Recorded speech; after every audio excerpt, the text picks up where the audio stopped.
नमस्कार विद्यार्थी मित्रांनो, एमपीएससी टार्गेट चॅनलमध्ये तुमचं सर्वांचं खूप खूप स्वागत आहे। आज आपण बघत आहोत प्रकरण 4 राज्यघटनेची ठळक वैशिष्ट्ये, सॅलियंट फीचर्स ऑफ द कॉन्स्टिट्यूशन। चला तर मग एका मिनिटाचा वेळ न गमावता वाचायला सुरुवात करत आहोत। तत्पूर्वी चॅनलला सबस्क्राइब केलं नसेल तर लगेच सबस्क्राइब करा, बेल आयकॉनवर क्लिक करा जेणेकरून नवनवीन व्हिडिओज आल्यास तुम्हाला ते लगेच मिळतील।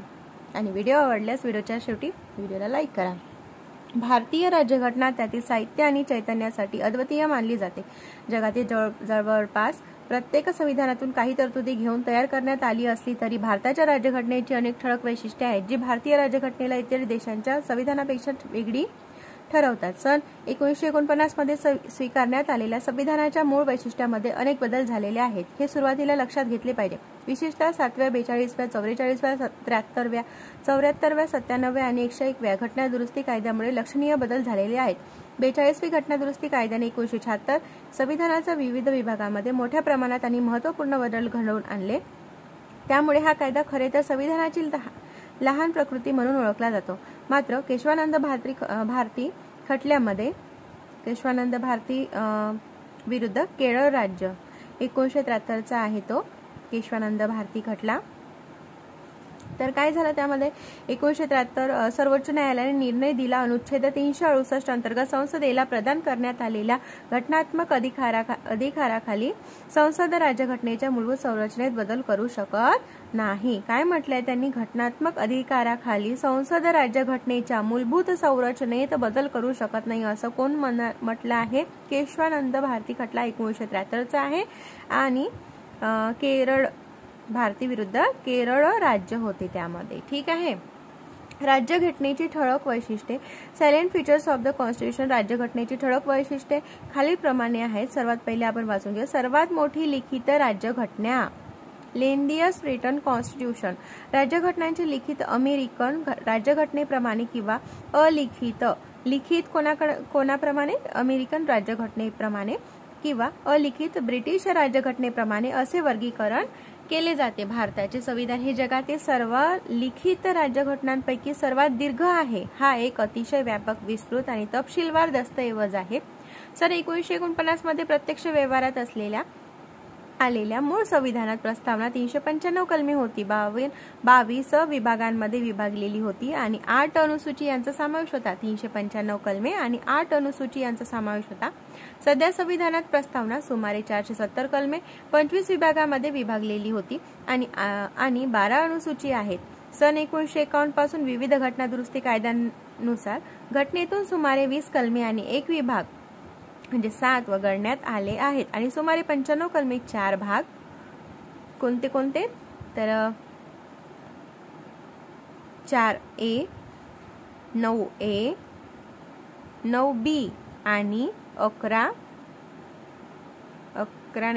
16A आणि 4 अनुसूची 9, 10, 11 आणि 12 जोडण्यात आल्या आहेत। जगातील इतर कोणत्याही राज्यघटनेमध्ये भारतीय राज्यघटने इतकी कलमे आणि अनुसूची अस्तित्वात नाहीत। मूळ अमेरिकन राज्यघटनेत फक्त 7 कलमे आहेत आणि मूळ ऑस्ट्रेलियन राज्यघटनेमध्ये 128 कलमे आहेत। चीनी राज्यघटनेमध्ये 138 कलमे आणि कॅनडाच्या राज्यघटनेमध्ये 147 कलमे आहेत। तर भारताच्या राज्यघटनेमध्ये 395 कलमे आहेत। अधिक माहितीसाठी भाग, महत्त्वाचे अनुच्छेद क्रमांक यांचा आपण तक्ता वाचून घेऊयात नंतर। आपल्या राज्यघटनेला बलाढ्य आकार देण्याकरिता 4 घटक कारणीभूत ठरले, ते खालीलप्रमाणे कोणते? भौगोलिक घटक म्हणजे देशाची विशालता आणि विविधता, ऐतिहासिक घटक उदाहरणार्थ सन 1935 चा भारत सरकारचा कायदा प्रभाव, या कायद्याचा आकार मुळात मोठा होता। केंद्र आणि राज्यांकरिता एकच घटना, संविधानात सभेत कायदेविषयक दिग्गजांचे वर्चस्व, घटनेत केवळ राज्यकारभाराच्या मूलभूत तत्वांचाच समावेश नाही तर तपशीलवार प्रशासकीय तरतुदी देखील दिलेल्या आहेत। या व्यतिरिक्त इतर आधुनिक लोकशाही राष्ट्रांमध्ये ज्या बाबी सामान्य कायदा निर्मिती अंतर्गत मोडतात किंवा स्थापित राजकीय संकेतार्थ मोडतात अशा बाबींचाही समावेश भारताच्या घटनात्मक दस्तऐवजात करण्यात आला आहे. 2019 पर्यंत तत्कालीन जम्मू काश्मीर राज्याचे स्वतःचे संविधान होते आणि त्यामुळे भारतीय राज्यघटनेच्या कलम 370 मुळे त्याला विशेष दर्जा मिळाला होता. 2019 मध्ये राष्ट्रपतीच्या आदेशाने हा विशेष दर्जा रद्द करण्यात आला होता, ज्याला संविधान जम्मू काश्मीरला लागू आदेश 2019 म्हणून ओळखले जाते. हा आदेश संविधान जम्मू काश्मीरला लागू आदेश 1954 म्हणून ओळखल्या जाणाऱ्या पूर्वीच्या आदेशाची जागा घेतो. 2019च्या आदेशानुसार भारतीय राज्यघटनेतील सर्व तरतुदी जम्मू काश्मीरचेही लागू करण्यात आले आहेत. पुढे जम्मू काश्मीर पुनर्रचना कायदा 2019 नुसार तत्कालीन जम्मू काश्मीर राज्याचे विभाजन करून जम्मू काश्मीर केंद्रशासित प्रदेश आणि लडाख केंद्रशासित प्रदेश असे 2 स्वतंत्र केंद्रशासित प्रदेश करण्यात आले.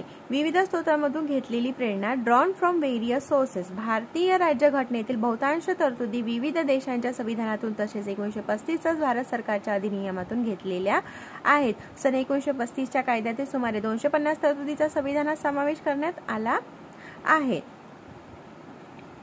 ठीक आहे. जगातील सर्व ज्ञात संविधानाची छाननी करून भारतीय राज्यघटना तयार करण्यात आली आहे असे B.R. आंबेडकरांनी अभिमानाने सांगितले होते. कॉन्स्टिट्यूट असेंब्ली डिबेट्स खंड 7. राज्यघटनेचा संरचनात्मक भाग मोठ्या प्रमाणात 1935च्या भारत सरकारच्या कायद्यातून घेण्यात आला. राज्यघटनेचा तात्विक भाग मूलभूत हक्क आणि राज्यधोरणाची मार्गदर्शक तत्वे अनुक्रमे अमेरिकी आणि आयर्लंडच्या राज्यघटनांपासून प्रेरित आहे. राज्यघटनेचा राजकीय भाग मंत्रिमंडळ शासनाचे तत्व आणि कार्यकारी मंडळ व विधिमंडळ यांच्यातील संबंध मुख्यत्वे ब्रिटिश राज्यघटनेतून घेण्यात आला. तर त्यावेळी PM Bakshi the constitution of India universal इथून ही माहिती मिळवण्यात आली आहे.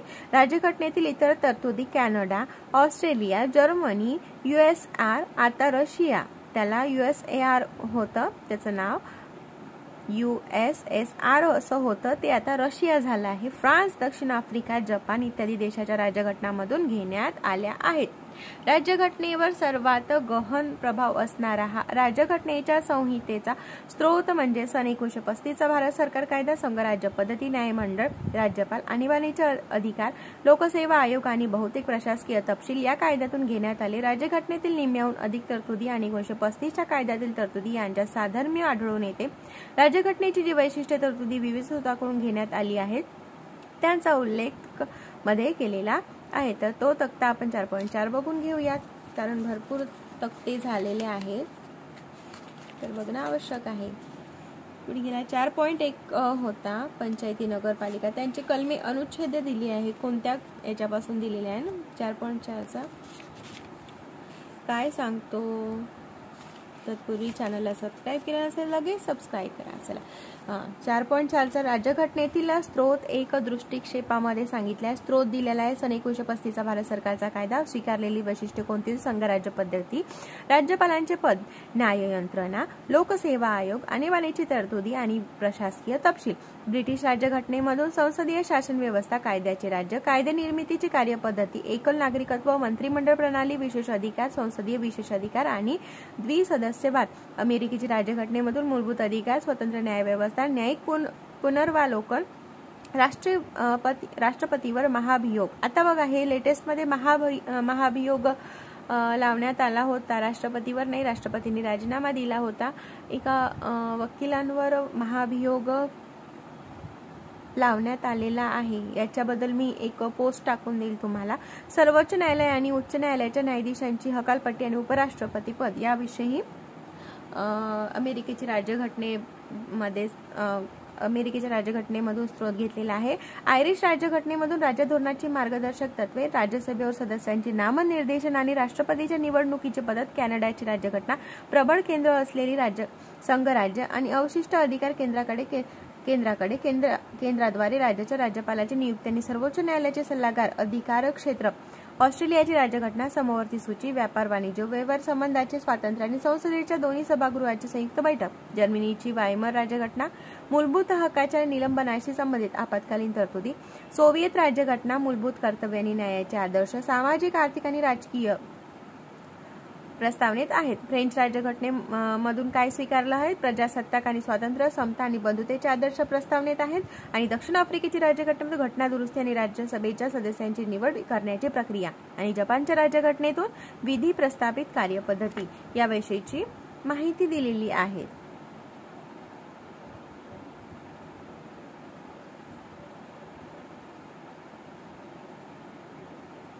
आता बघत आहोत 3.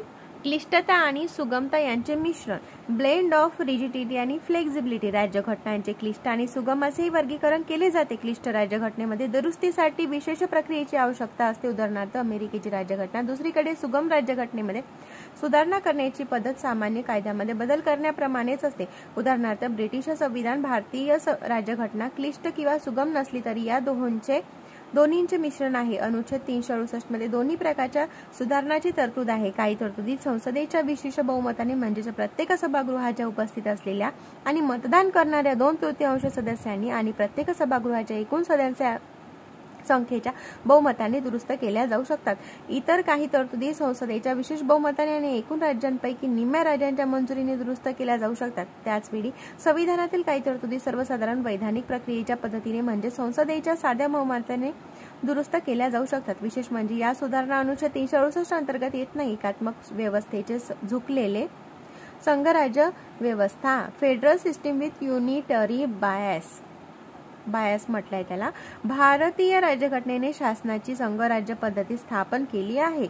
घटनेत संघराज्य शासन प्रणालीची सर्वसामान्य वैशिष्ट्ये समाविष्ट आहेत. उदाहरणार्थ द्विस्तरीय शासन पद्धती, अधिकारांचे विभाजन, लिखित संविधान, संविधानाची सर्वोच्चता, संविधानाची क्लिष्टता, स्वातंत्र्य, न्यायव्यवस्था आणि द्विसदस्यवाद. मात्र भारतीय राज्यघटनेत मोठ्या प्रमाणात एकात्मक किंवा गैर संघराज्यीय वैशिष्ट्य देखील समाविष्ट आहेत. उदाहरणार्थ प्रबल केंद्र शासन, एकल राज्यघटना, एकल नागरिकत्व, संविधानाची सुगमता, एकात्मिक न्यायव्यवस्था, केंद्राकडून राज्यपालाची नियुक्ती, अखिल भारतीय नागरी सेवा, आणीबाणीच्या तरतुदी इत्यादी.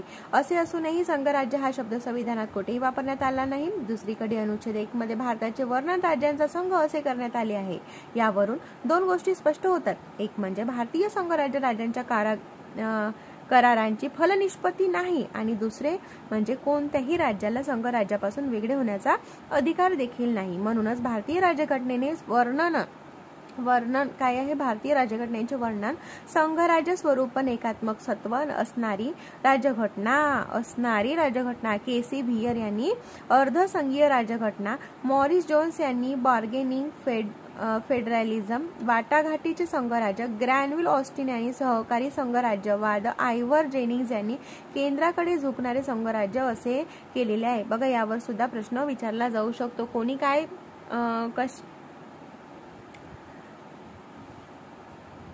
वर्णन काय कोणत्या स्वरूपाचे आहेत हे अशा पद्धतीचे प्रश्न विचारले जातात. त्यामुळे हे रिपीट तुम्ही ऐकून घ्या.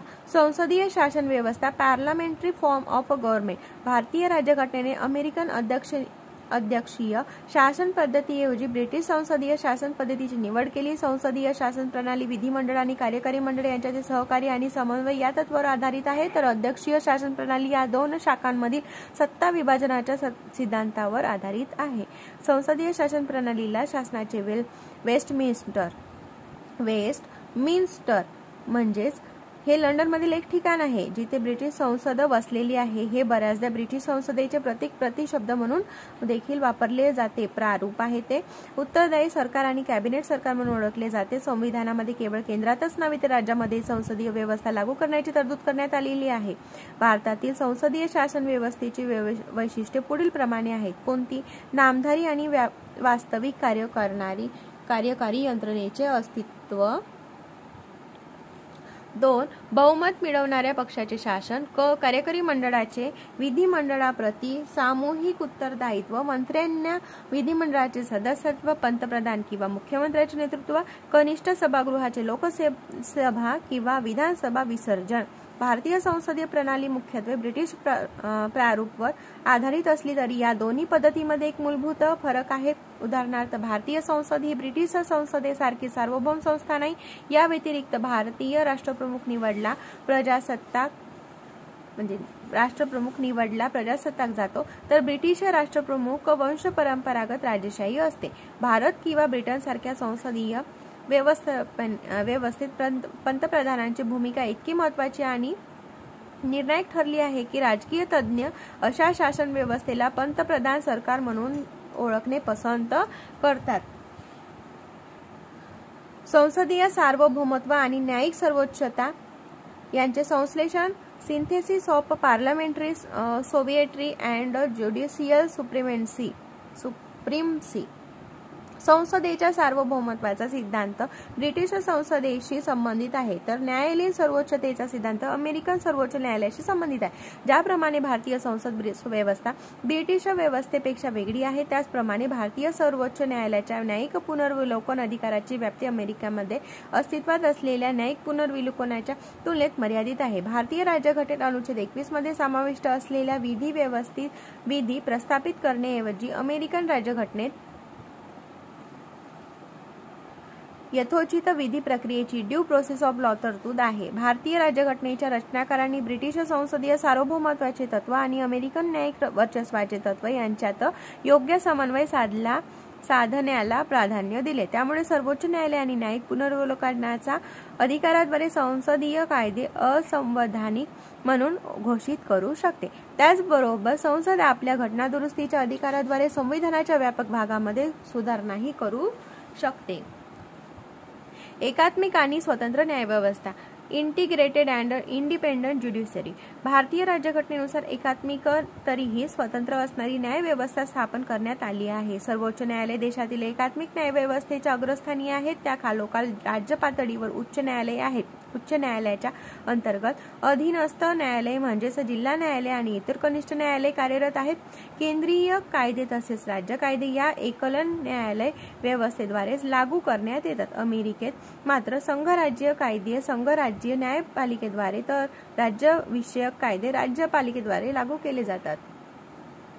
भारतीय सर्वोच्च न्यायालय हे संघराज्यीय न्यायालय हे नागरिकांच्या मूलभूत अधिकारांचे हमीदार आणि संविधानाचे रक्षक आहे. म्हणूनच संविधानाने न्यायालयाचे स्वातंत्र्य सुनिश्चित करण्यासाठी विविध तरतुदी केल्या आहेत. न्यायाधीशांच्या कार्यकाळाची सुरक्षा, न्यायाधीशांसाठी निश्चित सेवा शर्ती, भारतीय एकत्रित निधीवर प्रभारित केला जाणारा सर्वोच्च न्यायालयाचा सर्व खर्च, कायदेमंडळात न्यायाधीशांच्या वर्तनावरील चर्चेवर बंदी, निवृत्तीनंतरच्या सारावर बंदी, सर्वोच्च न्यायालयाच्या अवमानाबद्दल शिक्षा करण्याचा अधिकार, न्यायपालिकेला कार्यकारी मंडळापासून वेगळे करणे, सत्तेचे पृथक्करण इत्यादी सुद्धा एकात्मिक आणि स्वतंत्र न्यायव्यवस्थेमध्ये समाविष्ट आहेत. मूलभूत हक्क. Fundamental rights. भारतीय राज्यघटनेचा भाग 3 सर्व नागरिकांना 6 मूलभूत हक्कांची हमी देतो. समानतेचा दिला आहे. समानतेचा हक्क अनुच्छेद 14 ते 18, स्वातंत्र्याचा हक्क अनुच्छेद 19 ते 22, शोषणाविरुद्धचा हक्क लेख 23 ते 24, धर्म स्वातंत्र्याचा हक्क अनुच्छेद 25 ते 28, सांस्कृतिक आणि शैक्षणिक हक्क लेख 29 ते 30 आणि घटनात्मक उपाययोजनेचा हक्क कलम 32. घटनात्मक उपाययोजनेचा हक्क कलम 32. कलम 32 हा डॉक्टर बी. आर. आंबेडकरांनी कलम 32 ला काय म्हटलंय ते मला कमेंट सेक्शन मध्ये तुम्ही नक्की सांगा.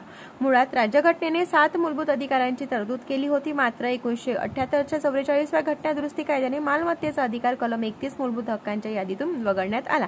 घटनेच्या भाग 12 मधील कलम 300A अन्वये हा कायदेशीर अधिकार करण्यात आला आहे. मूलभूत हक्क राजकीय लोकशाहीच्या कल्पनेला चालना देण्यासाठी आहेत. ते कार्यकारी आणि कायदेमंडळाच्या अनियंत्रित कायद्याच्या जुलमावर मर्यादा करून कार्य करतात. ते मूलतः न्यायप्रविष्ट आहेत, म्हणजेच त्यांच्या उल्लंघनाबाबतीत देखील न्यायालयाद्वारेच कार्यवाही होते. पीडित व्यक्ती थेट सर्वोच्च न्यायालयात जाऊ शकते. सर्वोच्च न्यायालय या व्यक्तीच्या अधिकारांच्या पुनर्स्थापनेसाठी देहोपस्थिती हेबियस कॉर्पस म्हणतात त्याला, या जोड्या लावायला येतात. ते हा प्रश्न महादेश मॅडॅमस प्रतिबंध प्रोहिबिशन हक्काधिकार कोवारंटो व प्राकर्षण म्हणजे सर्शिओराराय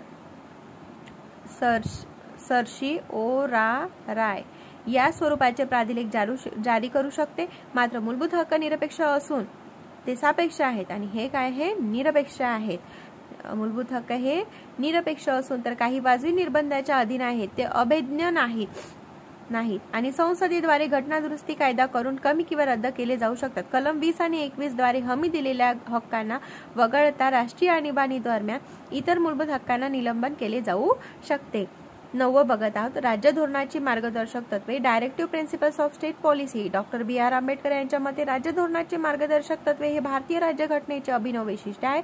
या तत्वांचा राज्यघटनेच्या भाग 4 मध्ये समावेश करण्यात आला आहे.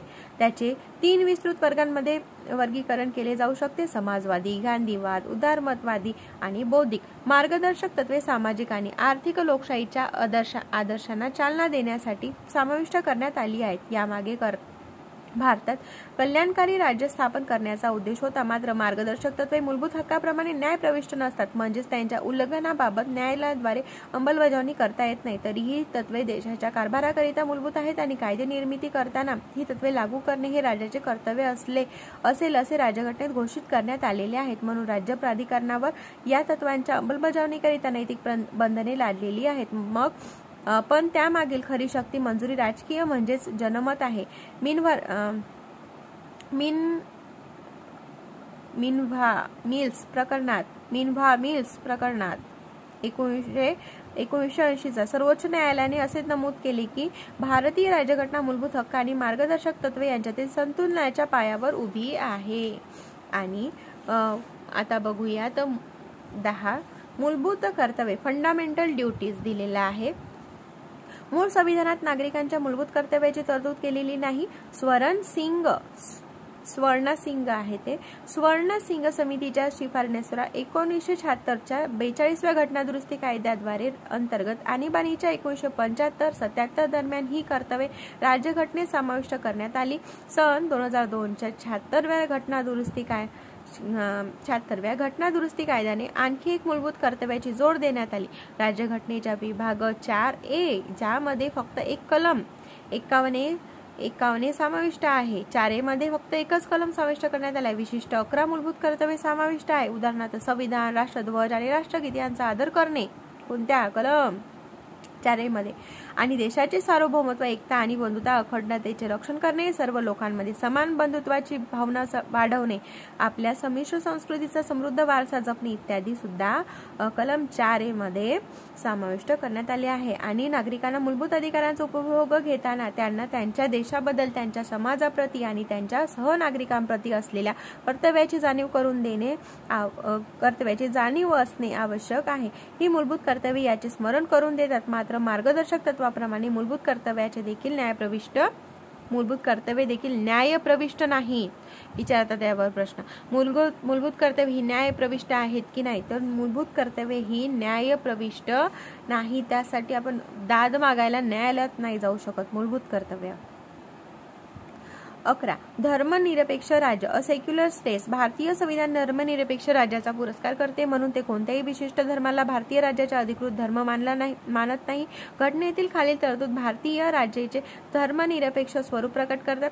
सन 1976च्या 42व्या घटनादुरुस्ती कायद्याद्वारे भारतीय राज्यघटनेच्या प्रस्तावनेत धर्मनिरपेक्ष हा शब्द जोडण्यात आला. राज्यघटनेची प्रस्तावना भारतातील सर्व नागरिकांना विश्वास, श्रद्धा आणि उपासना स्वातंत्र्याची हमी देते. राज्य कोणत्याही व्यक्तीला कायद्यापुढे समानता किंवा कायद्याचे समान संरक्षण नाकारणार नाही. अनुच्छेद 14 राज्य कोणत्याही नागरिकांशी धर्माच्या आधारावर भेदभाव करणार नाही. अनुच्छेद 15 सार्वजनिक रोजगाराच्या बाबतीत सर्व नागरिकांसाठी समान संधी. अनुच्छेद 16 आणि दिलेल्या सर्व व्यक्तींना विवेकाच्या, स्वातंत्र्याचा आणि कोणत्याही धर्माचा मुक्तपणे स्वीकार करण्याचा, आचरण करण्याचा आणि प्रचार करण्याचा समान अधिकार आहे. अनुच्छेद 25 मध्ये प्रत्येक धार्मिक संप्रदाय आणि त्याच्या कोणत्याही विभागाला त्याच्या धार्मिक बाबींचे व्यवस्थापन करण्याचा अधिकार असेल. अनुच्छेद 26 मध्ये कोणत्याही व्यक्तीला विशिष्ट धर्माच्या प्रचारासाठी कोणताही कर भरण्याची सक्ती केली जाणार नाही. अनुच्छेद 27 राज्य कोणत्याही शैक्षणिक संस्थेत कोणतीही धार्मिक सूचना देणार नाही. अनुच्छेद 28 नागरिकांच्या कोणत्याही समुदायाला तिची वेगळी भाषा, लिपी किंवा संस्कृती जतन करण्याचा अधिकार असेल. अनुच्छेद 29 सर्व अल्पसंख्याकांना त्यांच्या इच्छेने शैक्षणिक संस्था स्थापन करण्याचा आणि त्याचे प्रशासन करण्याचा अधिकार असेल. हे अनुच्छेद 30 मध्ये दिला आहे. आणि राज्य सर्व नागरिकांसाठी समान नागरी संहिता अनुच्छेद 44 मध्ये दिला आहे सुरक्षित करण्याचा प्रयत्न करेल. आणि धर्मनिरपेक्षतेची पाश्चात्य संकल्पना, धर्म, चर्चा आणि राजकारण यांच्यातील संपूर्ण विभक्तेवर भर देते. धर्मनिरपेक्षतेची ही नकारात्मक संकल्पना समाज बहुधार्मिक असलेल्या भारतीय परिस्थितीत लागू होऊ शकत नाही. म्हणून भारतीय संविधान धर्मनिरपेक्षतेच्या सकारात्मक संकल्पनेला मूर्त रूप देते, म्हणजेच सर्व धर्मांना समान आधार देणे किंवा सर्व धर्माचे समान संरक्षण करणे. या व्यतिरिक्त संविधानाने सांप्रदायिक प्रतिनिधित्वाची जुनी पद्धतही म्हणजेच धर्माच्या आधारावर विधिमंडळातील जागांचे आरक्षण रद्द केली आहे. तथापि अनुसूचित जाती आणि अनुसूचित जमातींना यथोचित प्रतिनिधित्व मिळावे याकरिता तात्पुरत्या जागांच्या आरक्षणाची तरतूद राज्यघटनेत केली आहे. चला तर बघूया 12 क्रमांक. सार्वत्रिक प्रौढ मताधिकार, युनिव्हर्सल ॲडल्ट फ्रँचाईज. राष्ट्रीय राज्यघटनेने लोकसभा आणि राज्य विधानसभेच्या निवडणुकांचा आधार म्हणून सार्वत्रिक प्रौढ मताधिकारांचा स्वीकार केला आहे. 18 पेक्षा कमी नसलेल्या वयाच्या प्रत्येक नागरिकाला जात, वंश, धर्म, लिंग आणि साक्षरता, संपत्ती इत्यादी कारणावरून भेदभाव न करता मतदान करण्याचा अधिकार आहे. ब्रिटिश पार्लमेंटने आता सध्या स्थितीत 16 वय असेल तरी सुद्धा आपण मतदान करू शकतो असे ब्रिटिश पार्लमेंटने सांगितलेलं आहे. आता लेटेस्ट करंट अपडेट आहे. त्यामुळे 18 वर्षापेक्षा कमी नसलेल्या वयाच्या प्रत्येक नागरिकाला जात, वंश, धर्म, लिंग, साक्षरता, संपत्ती इत्यादी कारणावरून भेदभाव न करता मतदान करण्याचा अधिकार आहे. सन 1988च्या 61व्या घटना दुरुस्ती कायद्याद्वारे मतदानाचे वय 21 वरून 18 वर्षे करण्यात आले होते. आता त्यांचे ब्रिटिशचे काय 18 वरून 16 करण्यात आले. आधी 21 होते आपल्या भारतामध्ये, त्याच्यानंतर 18 वर्षे करण्यात आले. संविधानाच्या रचनाकारांसाठी सार्वत्रिक प्रौढ मताधिकारांचा परिचय हा एक धाडसी प्रयोग होता. मात्र देशाचा विशाल आकार आणि त्याची प्रचंड लोकसंख्या, उच्च दारिद्र्य, सामाजिक असमानता आणि प्रचंड निरक्षरता लक्षात घेता हा प्रयोग अत्यंत उल्लेखनीय होता.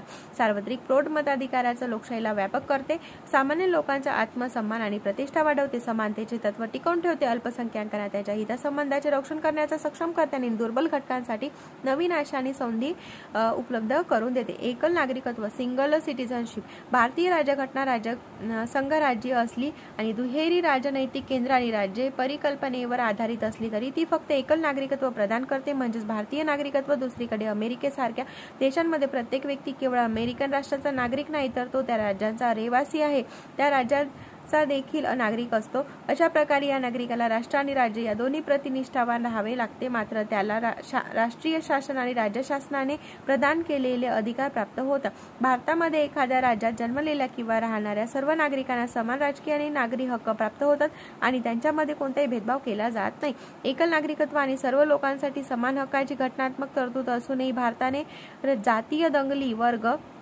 संघर्ष, जातीय युद्धे, भाषिक संघर्ष आणि जातीय विवाद पाहिला आहे. याचाच अर्थ संविधानाच्या रचनाकारांचे एकसंध आणि एकात्म भारतीय राष्ट्र निर्माण करण्याचे ध्येय पूर्णतः साकार झालेले नाही.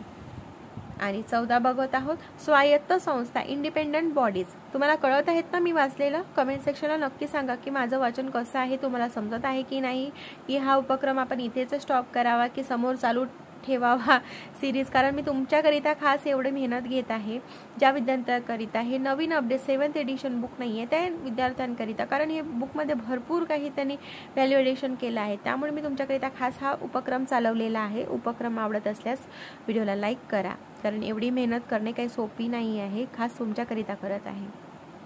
स्वायत्त संस्था, इंडिपेंडन्स बॉडीज. भारतीय राज्यघटनेत केवळ सरकारच्या केंद्र आणि राज्य वैधानिक, कार्यकारी आणि न्यायिक शाखांविषयक तरतूद केली नाही तर काही स्वायत्त संस्था देखील स्थापन केल्या आहेत. भारतातील लोकशाही शासन व्यवस्थेचा महत्त्वाचे भाग म्हणून त्यांची घटनेने दखल घेतली आहे. या संस्था पुढील प्रमाणे कोणत्या? संसद, राज्य विधिमंडळामध्ये भारताच्या राष्ट्रपती पदासाठी, उपराष्ट्रपती पदासाठी मुक्त आणि निष्पक्ष निवडणुका आयोजित करण्यासाठी निवडणूक आयोग आहेत. आणि 2 केंद्र आणि राज्य सरकारच्या खात्याचे लेखापरीक्षण करण्यासाठी नियंत्रक आणि महालेखापरीक्षक. तो सार्वजनिक निधीचे संरक्षण म्हणून काम करतो आणि सरकारी खर्चाची कायदेशीर, हे बघा यात प्रश्न आला होता, परत वाचते. केंद्र आणि राज्य सरकारच्या खात्याचे लेखापरीक्षण करण्यासाठी नियंत्रक, केंद्राचे आणि राज्याचे लेखापरीक्षण करण्यासाठी नियंत्रक आणि महालेखापरीक्षक. तो सार्वजनिक निधीचे संरक्षण करतो आत्ताच आला होता लेटेस्ट, ग्रुप सी ला की ग्रुप बी ला आला होता हा प्रश्न. आणि सरकारी खर्चाची कायदेशीरता आणि औचित्य यावर भाष्य करतो.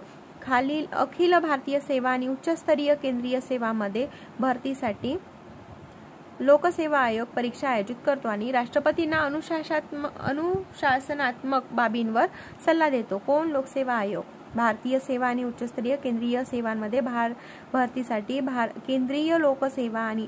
केंद्रीय लोकसेवा आयोग परीक्षा आयोजित करतो. बरोबर आहे.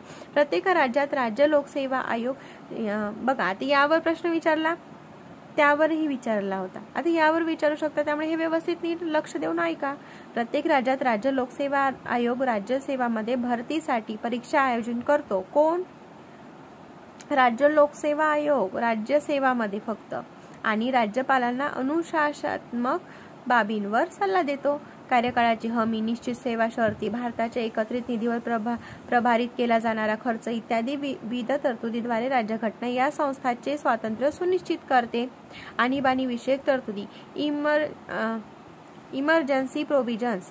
भारतीय संविधानात कोणत्याही असामान्य परिस्थितीला प्रभावीपणे तोंड देताना राष्ट्रपतींना सक्षम करण्यासाठी आणीबाणीच्या तरतुदीचा समावेश करण्यात आला आहे. देशाचे सार्वभौमत्व, ऐक्य, अखंडत्व आणि सुरक्षा, लोकशाही, राजकीय व्यवस्था आणि संविधान यांचे रक्षण करणे ही या तरतुदींचा समावेश करण्यामागील तर्कमीमांसा आहे असं म्हटलं गेलं. राज्यघटनेत 3 प्रकारच्या आणीबाणीची परिस्थितीची परिकल्पना मांडण्यात आली. त्यापुढील प्रमाणे: युद्ध किंवा बाह्य आक्रमक किंवा सशस्त्र बंडाच्या पार्श्वभूमीवर राष्ट्रीय आणीबाणी. अनुच्छेद 352, राज्यांमध्ये घटनात्मक यंत्रणा अपयशी ठरल्यामुळे. अनुच्छेद 356 किंवा केंद्राच्या निर्देशनाचे पालन करण्यात अयशस्वी झाल्यामुळे. अनुच्छेद 365, राज्य आणीबाणी. राष्ट्रपती राजवट. भारताच्या आर्थिक स्थिरतेला किंवा पतपुरवठ्याला धोका झाल्यास आर्थिक आणीबाणी. अनुच्छेद 360, आणीबाणीच्या काळात केंद्र सरकार अधिक प्रभावी ठरते. सर्व राज्ये संपूर्णपणे केंद्राच्या नियंत्रणाखाली येतात. राज्यघटनेत कोणत्याही प्रकारची औपचारिक सुधारणा न करता संघराज्यीय रचना एकात्मक रचनेमध्ये रूपांतरित होते. राजकीय व्यवस्थेचे संघराज्य सामान्य काळात ते एकात्मक आणीबाणीच्या काळात अशा प्रकारचे परिवर्तन हे भारतीय संविधानाचे वैशिष्ट्य आहे. त्रिस्तरीय सरकार, 3 टायर गव्हर्नमेंट. मूळ भारतीय संविधानामध्ये इतर कोणत्याही राज्यघटनेप्रमाणे दुहेरी राजकीय व्यवस्थेची तरतूद करण्यात आली.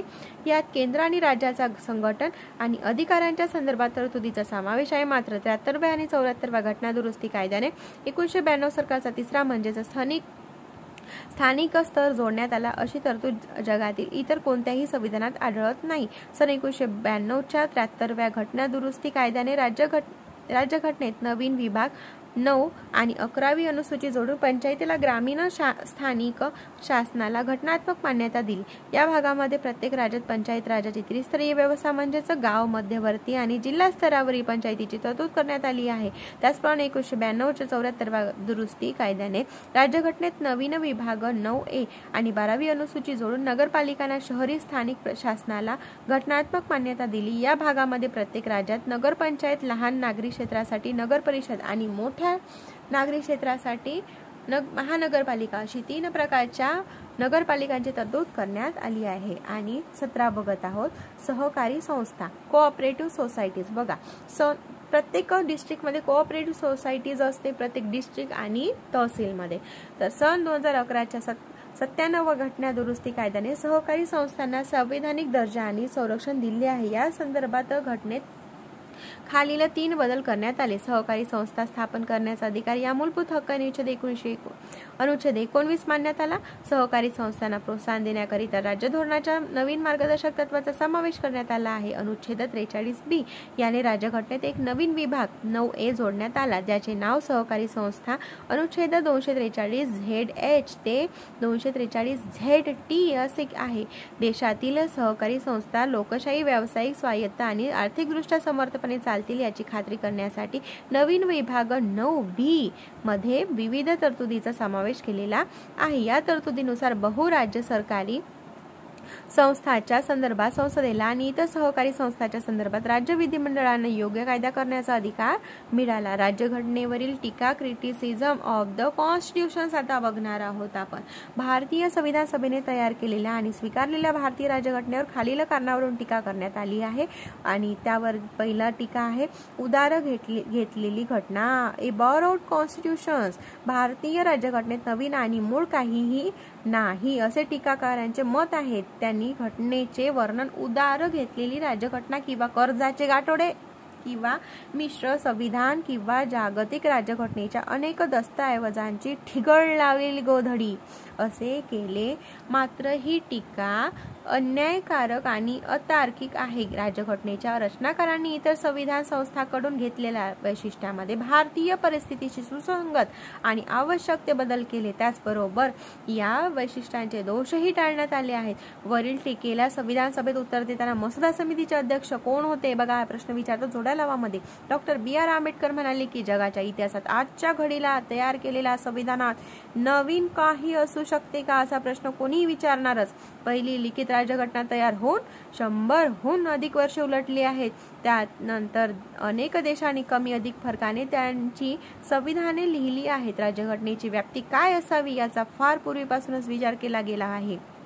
त्याचप्रमाणे संविधानाची मूलभूत मानसिकता काय आहे हे जगभर ओळखले जाते. ही वस्तुस्थिती लक्षात घेता त्यांच्या मुख्य तरतुदीबाबत सर्व राज्यघटना सारख्याच भासल्या पाहिजेत. इतक्या वर्षानंतर तयार केलेल्या संविधानात आधीचे दोष दूर करण्यासाठी आणि प्रत्येक देशाच्या गरजेनुसार सामावून घेण्यासाठी केलेले बदल यांच्यासारख्या काही नवीन बाबी हेच याच्यातील नाविन्य असू शकते. इतर देशाच्या राज्यघटनांची जशास तशी प्रत तयार करण्याचा आरोप संविधानाच्या अपुऱ्या अभ्यासावर आधारित आहे. सन 1935च्या कायद्याची नकल, a carbon copy of the 1935 act. 1935चा कायदा विचारला जातो. बघा, संविधानाच्या रचनाकारांनी 1935च्या भारत सरकारच्या कायद्यातील तरतुदीचा मोठ्या प्रमाणात भारताच्या संविधानात समावेश केला आहे असे समीक्षकांनी म्हटले आहे. या कारणास्तव त्यांनी संविधानाला 1935च्या कायद्याची नकल किंवा 1935च्या कायद्याची सुधारित आवृत्ती असे संबोधले. उदाहरणार्थ एन श्रीनिवासन यांनी भारतीय राज्यघटना भाषा आणि साहित्य या दोन्ही बाबत 1935च्या कायद्याची हुबेहूब प्रत आहे असे निरीक्षण नोंदवले होते. त्याचप्रमाणे ब्रिटिश घटनाकार सर आयव्हर जेनिंग्स म्हणाले. बघा, कोण काय म्हटलं होतं यावर प्रश्न विचारतात. राज्यघटना थेट 1935च्या भारत सरकारच्या अधिनियमातून घेण्यात आली आहे. त्यातील अनेक तरतुदी अक्षरशः जशाच्या तशा राज्यघटनेत छापण्यात आल्या आहेत असं कोणी म्हटलं आहे? आयव्हर जेनिंग्स म्हटले आहे. राज्य संविधान सभेचे सदस्य P.R. देशमुख यांच्या मते संविधान म्हणजे 1935चा भारत सरकारचा कायदा आहे ज्यामध्ये फक्त प्रौढ मताधिकार जोडले गेले आहे. आणि डॉक्टर B.R. आंबेडकरांनी संविधान सभेवरील टीकेला पुढील प्रकारे उत्तर दिले. संविधानाच्या मसुद्यात 1935चा भारत सरकारच्या कायद्यातील तरतुदीचा बहुतांश भाग पुनरुत्पादित केला गेला. या आरोपाबाबत मी माफी मागणार नाही. काही उसने घेणे ही शर्मेची बाब नाही. यात कोणत्याही साहित्यिक चोरीचा समावेश नाही. संविधानाच्या मूलभूत कल्पनाबाबत कोणाकडेही एका अधिकार नाहीत. सन 1935चा भारत सरकार कायद्यामधील तरतुदी केवळ प्रशासनाच्या तपशिलांशी संबंधित आहे याचा मला खेद वाटतो. आणि 3, अभारतीय किंवा भारत विरोधी, अन इंडियन और अँटी इंडियन. समीक्षकांच्या मते भारतीय राज्यघटना अभारतीय किंवा भारत विरोधी आहे कारण ती राजकीय परंपरा आणि भारतीयत्व प्रतिबिंबित करत नाही. राज्यघटनेचे विदेशी स्वरूप या भारतीय परिस्थितीला अनुकूल नाही. या संदर्भात संविधान सभेचे सदस्य के हनुमंथैया यांनी टिप्पणी केली की आम्हाला वीणा किंवा सतारचे संगीत हवे होते, परंतु आता आमच्याकडे इंग्रजी बँडचे संगीत वाजत आहे. आपल्या संविधानात निर्मात्यांना असेच शिक्षण दिले गेले होते. हेच यामागचे कारण आहे. त्याचप्रमाणे संविधान सभेचे दुसरे सदस्य लोकनाथ मिश्रा यांनी पश्चिमेचे गुलामी अनुकरण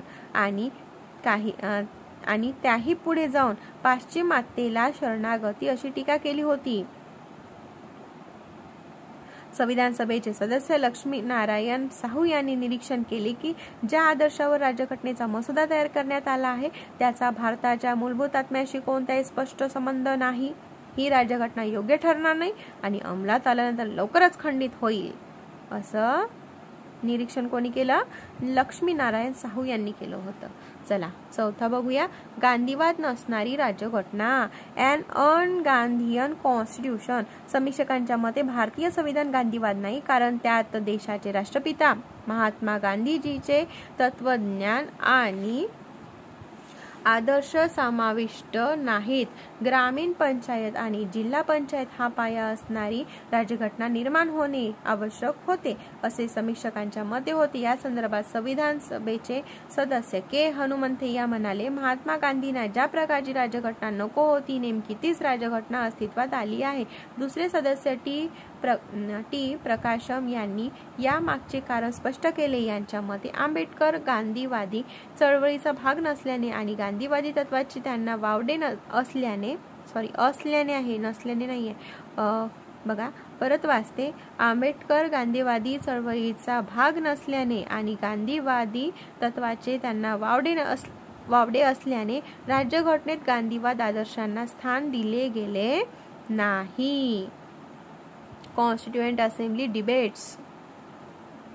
अवाढव्य आकार, एलिफंटाईन साइन्स. भारतीय राज्यघटना खूप अवजड आणि खूप तपशीलवार आहे आणि त्यात काही अनावश्यक घटक आहेत, असे समीक्षकांनी म्हटले. ब्रिटिश घटनाकार सर आयव्हर जेनिंग्स यांनी निरीक्षण केले की उदार घेतलेल्या तरतुदी नेहमीच चांगल्या प्रकारे निवडल्या जात नाही आणि खरे सांगायचे तर संविधान खूप लांबलचक आणि गुंतागुंतीचे आहेत, असे कोण म्हटले? आयव्हर जेनिंग्स म्हटले आहे यांनी.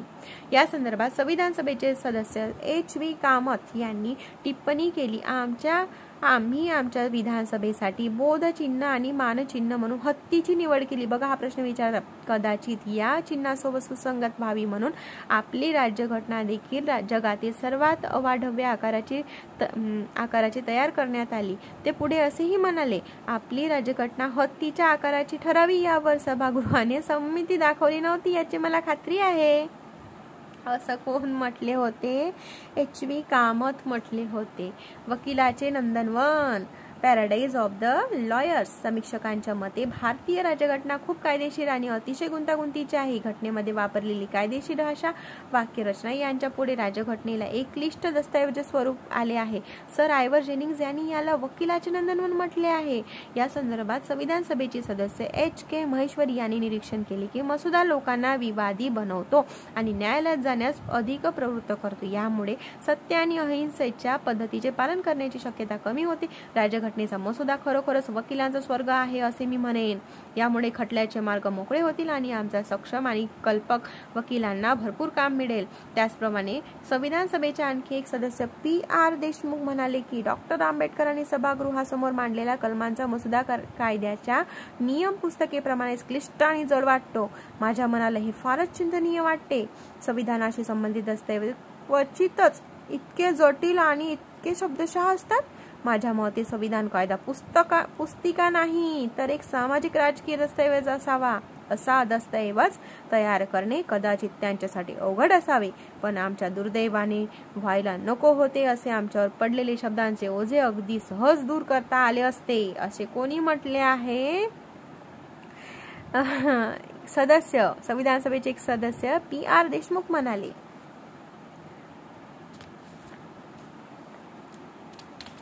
राज्यघटना एका दृष्टिक्षेपात दिलेली आहे आणि राज्यघटनेतील महत्त्वाचे अनुच्छेद एका दृष्टिक्षेपात.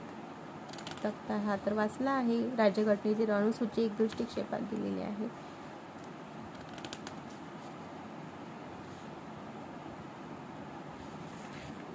चला मग आता अशा पद्धतीने आपण प्रकरण 4 हे कंप्लीट केले आहेत. व्हिडिओ आवडल्यास व्हिडिओला लाईक करा आणि बेल आयकॉनवर क्लिक करा आणि तुमचे छान छान कमेंट्स माझ्यापर्यंत येत देऊ. चला आणि तुमचा असाच प्रतिसाद कायमस्वरूपी मला हवा आहे. तुमचं एक लाईक आणि एक सबस्क्रिप्शन हेच माझं मोटिवेशन आहे. मी कुठल्याही प्रकारची फीज आकारत नाही आहे. तुम्हाला व्यवस्थित पद्धतीने कळत आहे ना? हे कमेंट आणि तुमचं एक सबस्क्रिप्शन हीच माझी कमाई आहे. तुमचे खूप खूप आभार.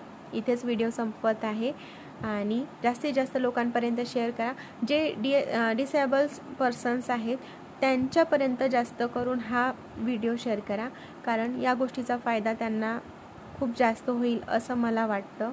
कारण त्यांना वाचण्याला, ज्या व्यक्तींना वाचण्याकरिता त्रास जातो त्या व्यक्तींना ऐकून तरी पुस्तक पाठ होऊन जाईल अशी मी आशा करते. आणि व्हिडिओ आवडल्यास व्हिडिओला लाईक करा. नवीन प्रकरण लगेच नाही बघणार, पुढच्या व्हिडिओला येणार आहेत. थँक्यू. आणि शॉर्ट्स व्हिडिओमध्ये काय नेमकं शॉर्ट्स हवे आहेत, भूगोलाचे शॉर्ट्स टाकावे की सोबतच पॅरलरमध्ये सायन्सचे सुद्धा सिरीज सुरू करावी, हे तुम्ही मला कमेंट सेक्शनमध्ये कळवा. कारण सचिन भस्के सरांचं पुस्तक आपल्याकडे अवेलेबल झालेलं आहे आता. तर भस्के सरांचं पुस्तक आपण रिवाईज करायचं का पॉलिटीसोबत, हे सुद्धा मला सांगा. म्हणजे टाईम सांगा, त्या टाईमलाच व्हिडिओ येणार. ठीक आहे, त्याच वेळेला व्हिडिओ येणार.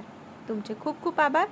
असाच प्रतिसाद देत चला आणि मनापासून तुमचे खूप आभार मानते. धन्यवाद.